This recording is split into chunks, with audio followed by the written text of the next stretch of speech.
dituduh orang kita melakukan dusta, tenang. Ada saatnya Allah akan membuka bahwa kita tidak berdusta. Percayalah hadirin, kalau kita tidak berbuat keburukan dan kita diprasangkai berbuat buruk, tenang, karena Allah tahu, Allah melihat kita tidak melakukannya. Tidak ada yang lebih pahit dari berharapnya hati kepada kita. Allahumma aftah lana hikmataka ya Allah.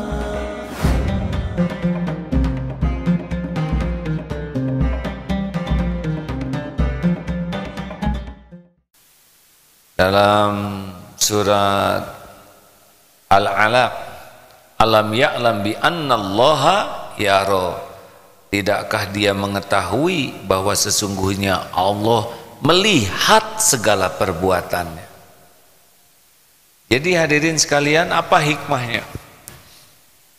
Hikmah yang pertama, kalau kita berbuat kebaikan, pasti Allah melihat. Orang lain tahu, orang lain tidak tahu, Allah pasti tahu.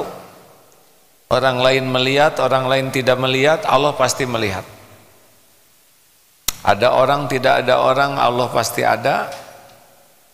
Jadi orang yang yakin Allah Maha melihat, ya puas saja. Walaupun orang lain tidak ada yang tahu, tidak ada masalah sama sekali.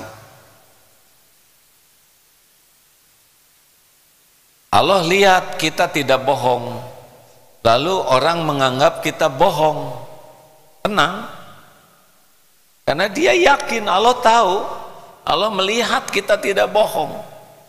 Saudara berbohong? Tidak. Saudara dusta?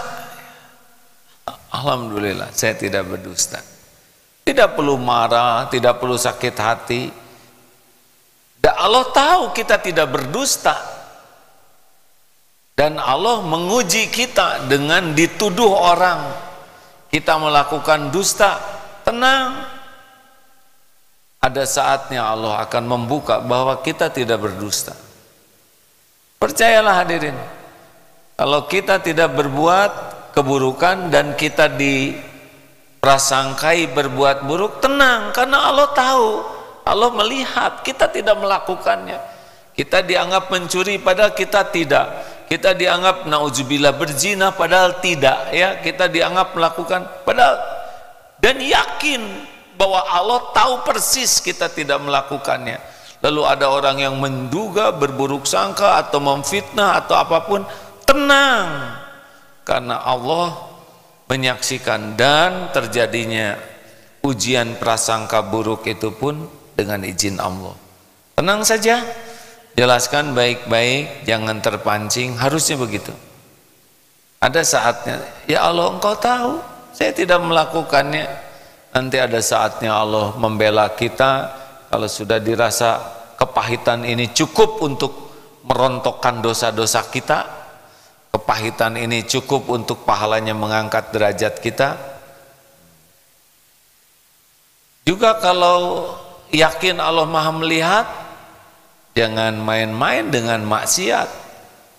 Tidak ada tempat yang luput dari pengawasan Allah. Dimanapun, kapanpun, siang, malam, terang, gelap, semuanya ada dalam pengawasan Allah. Bukan hanya lahiriah, tapi sel-sel ini, inti sel, semuanya itu pasti dalam pengetahuan dan penglihatan Allah. Aliran darah, bagaimana sel berbelah, termasuk semua virus yang bergentayangan, Allah yang Maha tahu. Bagaimana Allah tahu? Karena semua yang ada ini adalah ciptaan Allah. Semua yang ada adalah milik Allah. Semua yang ada diurus oleh Allah. Bagaimana mungkin Allah tidak melihat apa yang Dia ciptakan dan Dia urus? Benar?